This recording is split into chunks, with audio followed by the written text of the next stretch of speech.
1347년 가을, 이탈리아의 한 항구로 배 12척이 들어옵니다.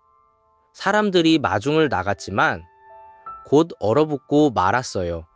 갑판 위 선원들은 대부분 이미 숨져 있었습니다.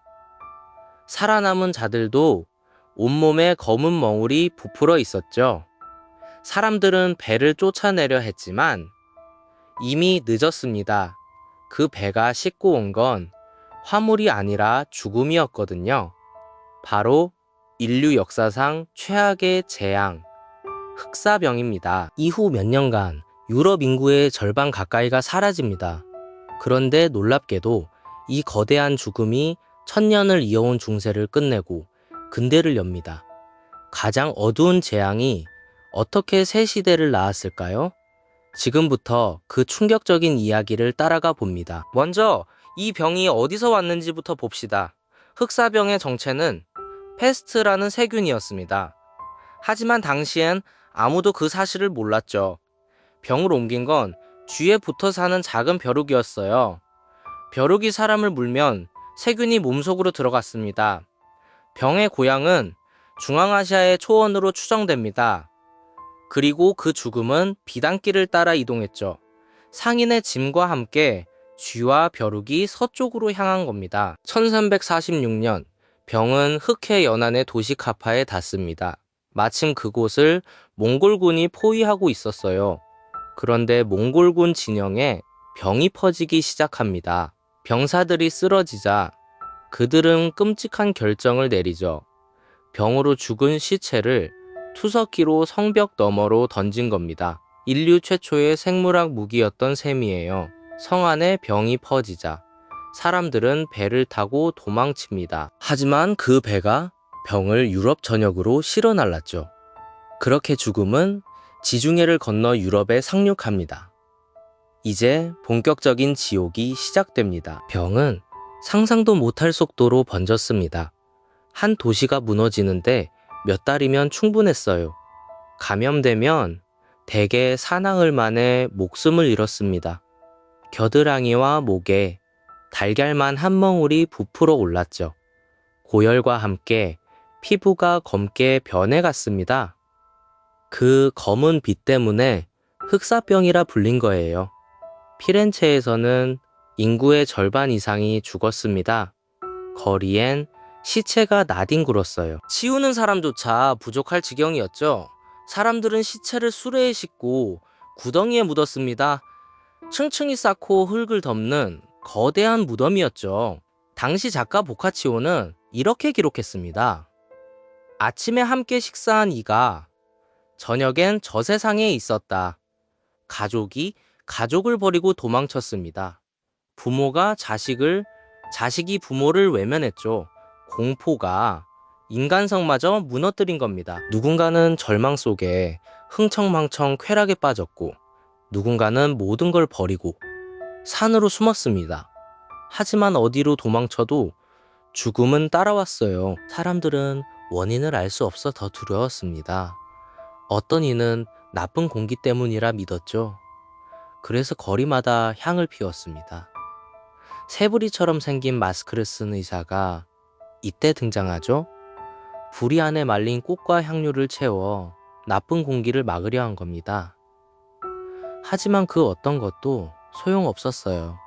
사람들은 신이 인류에게 벌을 내렸다고 믿었습니다. 그래서 스스로 채찍질하는 무리가 거리를 행진했죠. 피를 흘리며 속죄를 빌며 도시를 돌았습니다. 하지만 그들조차 병을 더 퍼뜨릴 뿐이었어요. 그리고 더 어두운 광기도 번졌습니다. 사람들은 병을 퍼뜨린 희생양을 찾기 시작했죠. 애꿎은 유대인들이 우물에 독을 탔다는 누명을 썼습니다. 수많은 무고한 이들이 학살당했어요. 공포는 이렇게 또 다른 비극을 낳았습니다. 그런데 정작 가장 큰 충격은 따로 있었죠. 사람들이 그토록 기댔던 교회가 아무것도 해주지 못했다는 사실입니다. 사제들도 똑같이 병에 걸려 죽어갔거든요. 기도해도 죽음은 멈추지 않았어요. 수백 년간 절대적이던 교회의 권위에 금이 갑니다. 사람들은 난생 처음 의심하기 시작했죠. 신은 정말 우리를 지켜주는가? 이 작은 의심이 거대한 변화의 첫 단추였습니다. 폭풍이 지나간 자리엔 폐허만 남았습니다. 하지만 그 폐허에서 뜻밖의 변화가 싹듭니다. 사람이 너무 많이 죽어서 일할 사람이 사라진 거죠. 밭을 갈 농민도 물건을 만들 장인도 부족했습니다. 그러자 천년간 없던 일이 벌어집니다. 살아남은 노동자의 몸값이 폭등한 거예요. 일손이 귀해지니 영주가 농민에게 매달리게 됐죠.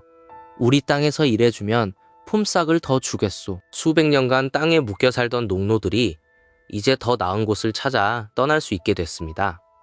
영주들은 임금을 억누르려 법까지 만들었어요. 하지만 거대한 흐름을 막을 수는 없었죠. 참다 못한 농민들은 곳곳에서 반란을 일으킵니다.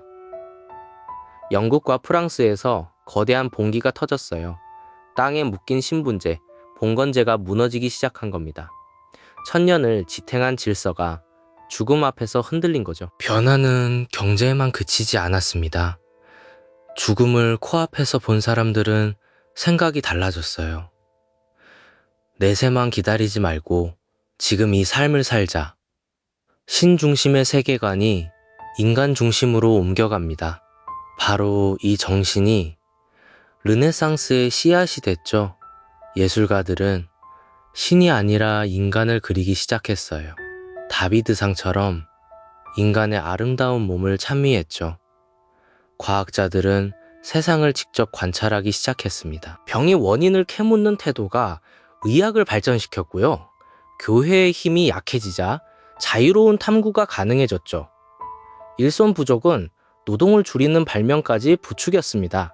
인쇄술이 퍼지며 지식이 폭발적으로 확산됐고요. 멈춰있던 유럽이 비로소 다시 움직이기 시작한 겁니다. 거대한 죽음이 역설적으로 거대한 도약을 낳은 거죠.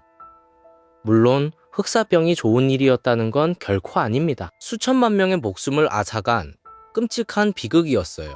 그 고통은 무엇으로도 정당화될 수 없죠. 다만 역사는 가장 어두운 곳에서도 길을 냈습니다. 낡은 질서가 무너진 자리에 새 세상이 자란 거예요. 흑사병은 그 후로도 여러 번 유럽을 다시 찾아왔습니다. 하지만 세상은 두 번 다시 예전으로 돌아가지 않았죠. 땅에 묶인 농노도 절대적인 교회도 멈춘 사회도 모든 것이 그 죽음을 기점으로 달라졌습니다. 중세를 끝내고 근대를 연 역사의 거대한 분기점. 그게 바로 흑사병이 바꾼 세계입니다. 알고 보면 재앙조차 역사를 움직인 한 페이지였죠. 때로는 끝이 새로운 시작이 되기도 하니까요. 세상의 진짜 이야기 알고 보면이었습니다. 구독과 좋아요는 큰 힘이 됩니다. 다음엔 어떤 역사의 비밀을 파헤칠까요? 댓글로 남겨주세요.